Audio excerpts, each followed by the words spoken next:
Buongiorno, ben ritornati sul mio canale, sono Uncinetto e lo Sparaglio. Oggi vediamo come decorare un orecchino con dei cristalli. È un orecchino circolare, io li ho acquistati a poco prezzo in un bazar, quindi magari possono essere utili da personalizzare per diverse occasioni. Cosa ho fatto? Innanzitutto ho scelto un colore, io ho provato adesso con l'azzurro, in un filato di cotone azzurro oppure più sottile come preferite, io avevo questo, mi piaceva provare con questo. Sono andata ad infilare 20 cristalli, 20 perché effettivamente già sono belli corposi e quindi, erano più che sufficienti. Logicamente se scegliamo delle perline, dei cristalli più piccolini, il quantitativo sarà maggiore, anche in base al filato scelto. Questo è un semplice filo di Scozia perché appunto lavorando ad uncinetto ne ho a casa piena. Come si fa? Io voglio creare questo tipo di lavoretto.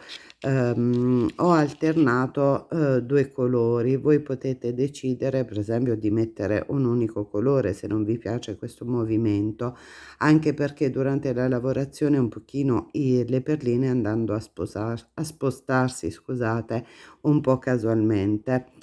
Allora, una volta infilate le mie 20 perline in modo alternato, mettendo appunto alternando i 2 colori, potete anche scegliere di mettere più colori oppure multicolor. Devo andare a lavorare, ad applicare questa, diciamo questa fila di perline con l'uncinetto. La prima cosa che faccio, un cappio per poter, agganciare il mio uncinetto. Faccio il mio cappio. Se vi avanza filo non vi preoccupate, poi lo andremo a eliminare, cioè a inglobare nella lavorazione e quindi tutto si risolve. Infilo il mio uncinetto all'interno dell'orecchino stesso, cerco di chiudere ben stretto il mio cappio, è un po' macchinoso all'inizio, tiro, poi registrando ancora peggio, tiro su il mio cappietto, mi vado a chiudere con una maglia bassissima e faccio una prima maglia bassa cercando di inglobare un po' il filo, ok? Allora adesso cosa succede? Che se io mi sono agganciata molto bene con il primo, potrei anche già direttamente andare a inglobare nella prima maglia bassa la prima perlina, cioè in ogni maglia bassa andrò a inglobare una perlina, un cristallo, scusate, le chiamo perline, però in realtà questo formato si chiama cristalli. Avvicino il cristallo, scusate, alla mia lavorazione, prendo il filo, tiro su, chiudo, ok? Piano piano perché appunto io ho lavorato in maniera molto stretta ed è la prima parte infilata. Vado a riavvicinare il mio secondo cristallo, faccio la stessa cosa, ok? Chiudo così, spero che vediate. Io ho un po' di difficoltà perché non ho gli occhiali, quelli di ingrandimento, però il lavoro è questo: avvicino il mio cristallo, perlina, in base alle vostre esigenze, vado a chiudere in questo modo. Cioè, cosa significa? Che la mia maglia bassa, lavorate un pochino stretto, io sto cercando di fare attenzione all'inquadratura, però voi dovete cercare di lavorare ben stretti appunto questi cristalli quando andate a fare la maglia bassa.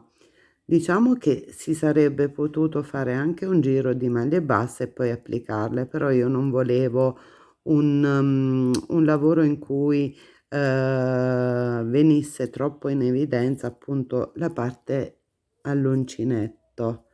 Allora la stessa cosa, maglia bassa.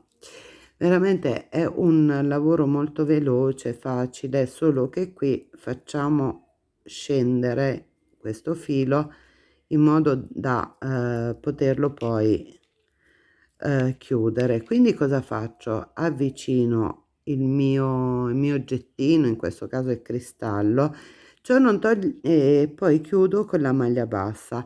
Allo stesso modo ci sono, diciamo, i charms che potrebbero essere inglobati.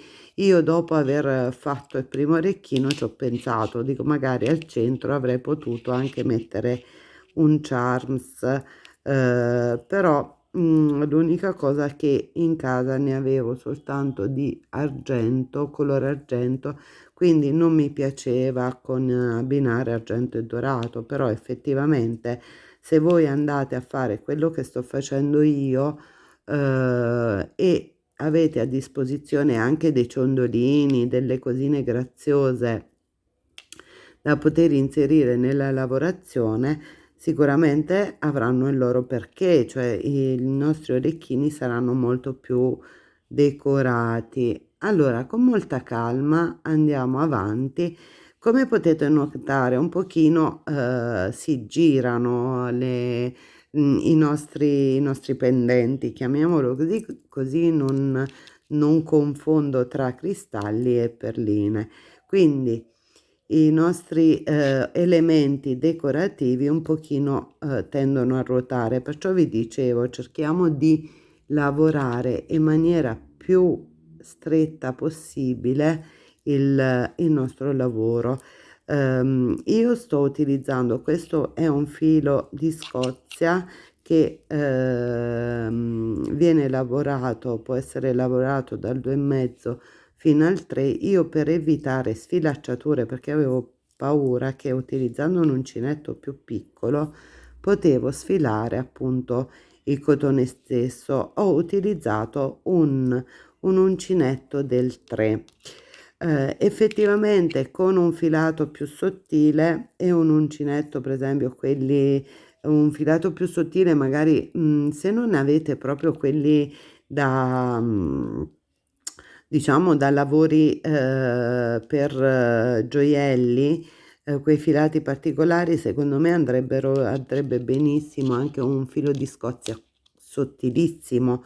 Si potrebbero utilizzare questi filati di Scozia sottilissimi. Per esempio con il dorato io vedrei bene anche un colore cru da utilizzare per poter agganciare i nostri cristalli, però con filati più sottili forse io metterei delle perline più piccoline rispetto a queste. Diciamo che questi cristalli vanno bene proprio per un cotone un pochino più spesso, ok? Adesso chiacchierando ho paura di aver fatto un errore. Torniamo un attimo indietro a questa perché non mi è piaciuta come l'ho agganciata. Allora cosa faccio? Riprendo il cappio, vado qui, tiro, maglia bassa. Allora avvicino, siamo quasi alla fine. Vedete che è un lavoro molto veloce. Come dico io, a volte questo tipo di bijou andrebbero bene, che ne so, da abbinare, diciamo, a un outfit particolare, anche perché una volta appunto decorato e utilizzato, io perché no, potrei anche sfilarli nuovamente per poter poi crearne altri di altri colori in base all'esigenza. Quindi diciamo è un lavoretto abbastanza semplice, un po' di pazienza forse ci va nell'infilare appunto i cristalli su questo filato. Dovete trovare comunque una cruna, un ago con una cruna piccolina, se no non riuscirete a infilare bene le perline e appunto passare al nostro lavoro. Ok, allora Una volta inseriti tutti i miei cristalli mi ritrovo con questa situazione. Vedete, si è formato comunque il cordoncino delle mie maglie basse da questo lato. Io cosa faccio? Innanzitutto taglio il filo, chiudo. Lavorate abbastanza rigidi, non cercate di utilizzare, di stringere quanto più possibile la lavorazione. Allora, una volta sistemati i miei orecchini avranno un dritto e un rovescio. Cosa succede? Vado adesso ad eliminarmi dalla parte, diciamo, del rovescio i cappietti. Questo qui era già inglobato nella lavorazione, quindi potrei anche tagliarlo direttamente, ok? Invece con quello con cui ho concluso cerco di inserirlo un pochetto, magari se avete a disposizione anche un uncinetto più sottile male non farebbe. Agganciamo il filo e lo riportiamo appunto nelle, diciamo, nella costina stessa della maglia bassa che ho utilizzato per agganciare i cristalli. In questo modo penso sia abbastanza fermo e chiudo. L'unica cosa poi che ci resta da fare è, spostiamo un attimo quello che non ci serve più, andare a posizionare un po' le nostre perline. Essendo bicolor e alternate, vedremo che potremo andare per esempio a realizzare, a sistemarle in modo che le perline dorate vadano dentro, quelle azzurrine in basso, oppure lasciarle in modo casuale, cioè un pochino più come io penso che molto dipenda dal gusto personale. Per esempio, vedete in questo qui si ha molto più l'idea che ci sia una linearità ehm, tra le due file di perlina. Cosa vi devo dire? Allora, secondo me un pochino casuali sono più carine, ok? Cerchiamo di fare attenzione, se vogliamo riempire maggiormente, vediamo un pochino, eccolo qua, vedete più o meno la lavorazione appunto è uguale. Se vogliamo riempire di più l'orecchino andremo a inserire un numero superiore di cristalli. Io volevo soltanto la parte bassa, però ciò non toglie che potremmo completamente rivestire il nostro orecchino. Sicuramente questo tipo di cristalli è leggermente più pesante, quindi se qui ne ho messi una ventina di cristalli per riempirlo tutto, preventivate circa 50 cristalli per ogni orecchino. Questi sono abbastanza grandi, però ciò non toglie che posso utilizzare orecchini più piccoli o più grandi in base al mio gusto e alle mie esigenze. È stato un tutorial molto veloce. La prossima io penso che vorrò fare altri bijou con cristalli e uncinetto o perline ed uncinetto. Vediamo un po' cosa detta la fantasia. Mi piacerebbe provare con voi anche degli orecchini magari a bottoncino con la farfallina dietro. È tutto da vedere. Vi ringrazio adesso per aver guardato il mio tutorial, spero che vi sia piaciuto. Buona creatività a tutti e alla prossima.